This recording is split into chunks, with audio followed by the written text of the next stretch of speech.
My name is Bimal Rawal and I'm the Chief of Child Protection here at UNICEF Sudan. Children are primarily imitating adults. So we need to be role models that they can imitate. We need to practice what we preach.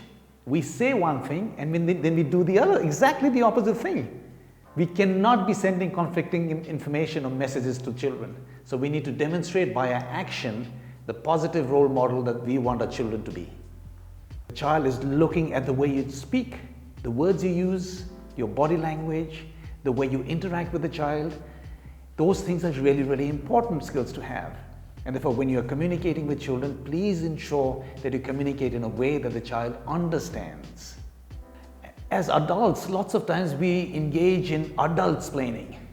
We somehow believe that we know what is in the best interest of the child, and instead of letting the child speak, we speak on behalf of the child. I think we need to encourage child to speak on his own behalf.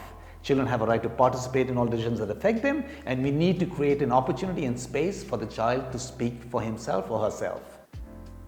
Please trust the child if he comes and confides in you. No matter what the child says, please believe what the child says. We are not investigators. We are basically listening to what the child says.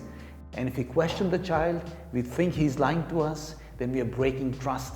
And once you've broken that trust, the child will not come and speak to you again. If you hear anything, if you see anything, or if the child comes and discloses any form of abuse, it's mandatory for us to report. We are not investigators, we are mainly reporting, and that's mandatory. No adult can engage in any sexual activity with a child. And for us, a child is anybody under the age of 18 years old. No form of physical, emotional, or sexual abuse against children is justified, even in the name of discipline.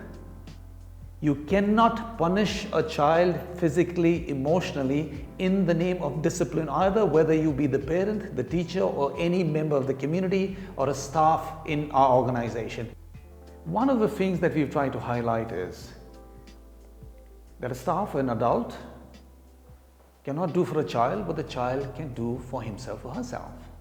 Sometimes perpetrators take the child to the toilet or touch the child inappropriately in the context that the child could not do it for himself.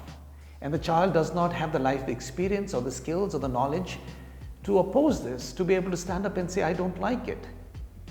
Right? Therefore, we categorically state that you should not do for the child what the child can do for himself or herself. When we talk of children, the first thing we think about is poor child, this vulnerable child.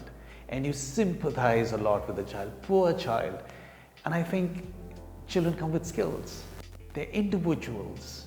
They have assets, they have strengths, they have capabilities. So we need to empathize with the situation that the child is going through and not sympathize. We need to be able to put ourselves in the shoes of the child and empathize with what he's going through rather than sympathize with the child.